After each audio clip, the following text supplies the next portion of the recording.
आकर्षक व्यक्तित्व प्राप्त करने के लिए मनुष्य को कुछ मनोवैज्ञानिक नियमों का ज्ञान आवश्यक है। अमेरिका के प्रसिद्ध लेखक डेल कार्नेगी ने व्यवहारिक मनोविज्ञान पर पर्याप्त प्रकाश डाला है और वे कुछ ऐसे उपयोगी निष्कर्षों पर पहुँचे हैं जो प्रत्येक व्यक्ति के लिए महत्वपूर्ण हैं। दूसरों को देखकर प्रसन्न होइए। जब आप दूसरों को प्रसन्न मुख से अपनी ओर बुलाते हो या बातचीत करते हो तो उसे हार्दिक प्रसन्नता और उत्साह होता है। प्रसन्नता दैवी आकर्षक तत्व है। आप सदैव प्रसन्नता से ही बातें कीजिए। जब आप दूसरों के पास मिलने जाएं तो भी आपको प्रसन्नता प्रदर्शित करनी चाहिए। प्रसन्नता से दूसरा व्यक्ति भी पुष्प की भांति खिल उठता है। अगर आप कुशल व्यक्ति हैं तो आप इस बनावटी प्रसन्नता से ही संतुष्ट न रहेंगे बल्कि आंतरिक प्रसन्नता प्रदर्शित करेंगे। आंतरिक प्रसन्नता न होने से उतना व्यापक प्रभाव नहीं पड़ता तथा औरों को जो संतोष होना चाहिए वह नहीं होता। प्रसन्नता, प्रफुल्लता, हर्ष, खुशी, उत्साह, जिंदादिली, उल्लास और आनंद शब्द नहीं रत्न हैं। इनमें से प्रत्येक भाव आश्चर्यजनक प्रभाव डालने वाले हैं। फूल सा हंसता हुआ मुख किसे आकर्षित न करेगा। इन शब्दों के अंदर छिपे हुए भाव को जीवन में उतारिए और अपने स्वभाव का एक अंग बनाइए। प्रसन्न मुख एक ऐसे पुष्प के समान है जिसे मुस्कुराता देख हम अनायास ही उसकी ओर आकर्षित हो जाते हैं। प्रसन्न मुख आकर्षण का केंद्र बना रहता है। याद रखिए, लोग आपका रोना नहीं सुनना चाहते।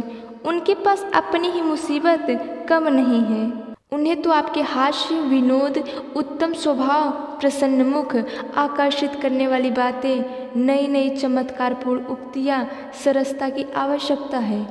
आप जितनी मात्रा में ये वस्तुएं वितरित कर सकते हैं उतनी ही मात्रा में प्रसिद्धि प्राप्त कर सकते हैं। व्यर्थ की आलोचना अथवा दोषारोपण न कीजिए। दूसरों की आलोचना करना बड़ा खतरनाक है। आलोचना इस ढंग से की जाए कि दूसरे की कमजोरियों पर एक इशारा मात्र हो जाए। गलत तरीके से की गई आलोचना या व्यर्थ का दोषारोपण बड़ी हानि पहुंचाता है।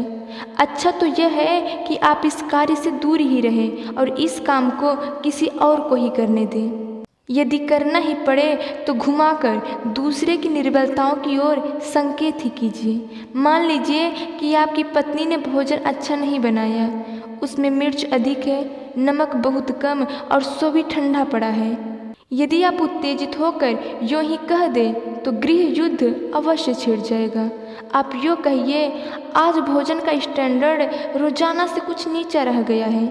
यदि मिर्च कुछ कम होती तो बड़ा जायकेदार बन जाता, नमक कुछ चटकीला होता तो भोजन का आनंद आ जाता।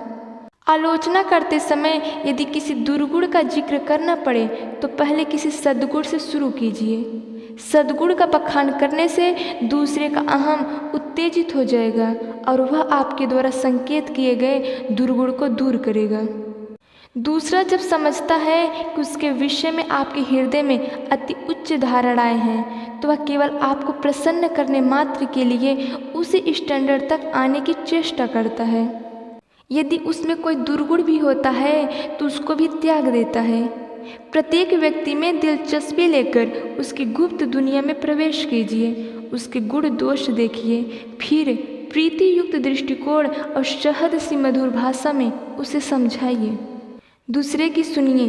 प्रत्येक व्यक्ति अपनी कहते नहीं थकता। वह एक ऐसा आदमी चाहता है जो उसकी बातें, मनोव्यथाएं, आप बीती घटनाएं, उसी के विचार और दृष्टिकोण सुनता रहे। प्रत्येक आदमी अपने विचारों में दिलचस्पी रखता है और अपने विचार दूसरों पर प्रकट करना चाहता है। लोग जब आपसे वार्तालाप करें तो आप अपनी बात कहने के स्थान पर उनकी सुनने के लिए तैयार रहिए। उन्हें उन्हीं के विषय में बोलने दीजिए। आप उन्हें उनकी दिलचस्पी की वस्तुओं, व्यक्तियों, दृश्यों, विचारों, स्थानों के विषय में कहने दीजिए।